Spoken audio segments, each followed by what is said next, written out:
السلام عليكم ورحمة الله وبركاته، والصلاة والسلام على أشرف الخلق سيدنا محمد وعلى آله وصحبه وسلم. وصفتنا اليوم تشيز كيك اللوتس. نجول المقادير. أول حاجة بنجهز الطاجين. قياس الطاجين 24. طبعا القاعدة متاعها متحركة، حطيت فيها قاعدة ورقية وحطيتها على جنب. نجولي الطبقة الأولى من تشيز كيك اللي هي طبقة البشكوتي. عندي هنا بشكوتي اللوتس، أخذت حوالي 30 قطعة من البشكوتي وفرمته إلى غاية ما ولا معنا ناعم. طبعا في حال ما عندكمش خلاط تبقوا تفرموه حتى بايدكم عادي، يعني تقدروا تحطوه حتى في كيس بلاستيك وتنزلوا عليه بمفردة العجينة. بعد ما هني طحنتها حطيت عليه حوالي 100 ملي من الزبدة الدايبة، وهني تقدروا ما تلتزموش بمقدار الزبدة، تنزلوا بشوية وتعجنوا إلى غاية ما تتحصلوا على قوام متماسك. أخديت هني البشكوتي حطيتها كقاعدة أولى في قعر الطاجين. طبعا بعد ما نفرده نحاول اني نكبسه كويس، نضغط عليه باي اداه، ممكن حتى بكوب تقلبوه تكبسوا بيه، لكن انا هنا استخدمت الاداة لهرس البطاطا. ضغطت عليه كويس، وبصراحه تعتبر من احسن الحاجات اللي ممكن اني نضغط بيها البشكوتي. طبعا حطيتها في الفرن 5 دقائق وبعدين خليتها على جنب. نجو تولي مقدار الكريمه. نجول المقادير. عندي هني الجيلاتين، استخدمت هني جيلاتين نباتي حوالي 4 كواشيك صغار منه. هذا متوفر عندنا هنا في ألمانيا، وتقدروا تستخدموا حتى الجيلاتين الحيواني. في الخلاط أول حاجة حطيت حوالي 500 ملي من الكريمة. ضربتها مع حوالي 5 كواشيك كبار أو ملعقة كبار من السكر الناعم، وخليتها إلى غاية ما تماسك معانا، والكريمة تماسكت معانا. طبعا تقدروا تستبدلوا النوع هذا من الكريمة بكريم شانتيه.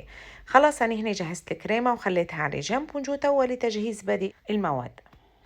عندي هنا 400 إلى 500 جرام من الجبنة الكريمي، تقدروا تستبدلوها بجبنة الكيري حوالي 12 مكعب. حطيت عليهم هنا 250 جرام من القشطة أو من جبنة المسكربوني وزرف فانيليا. وعندي 3 كواشيك كبار من كريمة اللوتس و3 كواشيك من الكراميل. حطيتهم في الخلاط مع بعض وخليتهم يندمجوا مع بعض والكريمة والجبنة تتفكك. خلاص هني بنجهز الجيلاتين. عندي هنا حوالي ربع كوب من المية اللي تغلي، وحطيت عليها حوالي 3 أظرف من الجيلاتين. طبعا هذا جيلاتين نباتي، تقدروا تستبدلوه ب4 كواشيك صغار من الجيلاتين الحيواني. صفيته لما نزلته طبعا على الخليط، وما تخافوش هني. وظيفة الصفاي ان احنا نبغى نتخلصوا من اي تكتلات في حال موجودة. وبالنسبة لي لما ينزل الخليط هذا بيكون دافي طبعا على الكريمة. حتى لو ولا القوام متاعها شوية خفيف، لكن الجيلاتين وظيفته انه هو بيخليها بعدين تتماسك. بعد ما يتخلطوا مع بعض أنا هناخد الكريمة اللي ضربتها في الأول، ضفتها هني عليه الخليط متاع الجبنة، وحاولت نشغل عليهم الخلاط إلى غاية ما يندمجوا مع بعض. طبعا مش لازم تكتروا هني التخليط، حوالي دقيقة أو دقيقة ونص تكون كفاية إن هي تخلط لنا المواد مع بعض. نتأكد هنا بسباتولا إن الخليط كله ندمج. في الوقت هذا ضفت قطعة من البسكوتي باش يعطينا قوام البسكوتي اللوتس أثناء الأكل. نخلطها كلها مع بعض، وبعدين نصبها مباشرة في الطاجين اللي أنا حاطة فيه طبقة البسكوتي. خلاص نحط المقدار الكريمة اللي عندي كلها، ونتأكد إن الفراغات كلها تسكرت.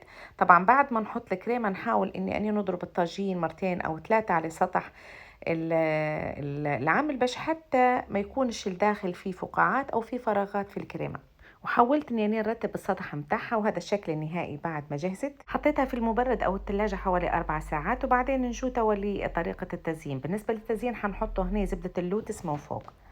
سخنتها في الميكروويف، تقدروا تسخنوه في حمام مائي، وصبيتها من فوق وحطيتها. طبعا رجعتها للثلاجة حوالي ساعة إلى غاية ما السطح جمد معانا، وبعدين نبدو في عملية التزيين.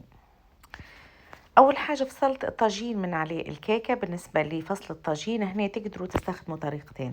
تستخدموا الأداة اللي عندي أو زي اللي عندي سكين بلاستيك هدايا باش نقدر نحي الكيكة من الطاجين، أو باستخدام سشوار نسخن الأطراف وبعدين نسحب الطاجين من على الكيك بالطريقة هذه. اول حاجه خديت السكين اللي سقل الكيك، حاولت اني اني نسوي الاطراف، حطيتها طبعا في ميه سخونه ومسحتها كويس، وبعدين مسحت على الطاجين من الاطراف وزينتها. بالنسبه للزينه ديروا اللي يناسبكم. بالنسبه لي أنا كانوا عندي كيكتين فزينتهم بطريقتين تختلف على بعض، حاولت اني اني نعطيكم شويه من الافكار.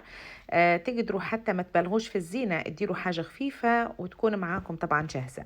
وبما انها هي كيكه اللوتس، طبعا استخدمت هنا البشكوتي متاع اللوتس رحيته، واستخدمتها للزينة، واستخدمت هني لوز أحمر اللي هو البندق. بالنسبة لي واحدة خليتها عادي يعني زينتها بسيطة، والتانية حاولت اني انا نديرها بطريقة زي التورتة. ان شاء الله وصفتنا اليوم تعجبكم، ونتمنى فعلا تجربوها. وصفة سهلة وسريعة وفعلا طعمتها هلبة حلوة. الناس اللي تحب اللوتس ان شاء الله هذه الطريقة هتعجبكم. ما تنسونيش من دعوتكم الطيبة، ولكم بالمثل اضعاف. معكم اني لبنى الشقروني، استنوني ان شاء الله في فيديو جديد. نخليكم في حفظ الله ورعايته. مع السلامة.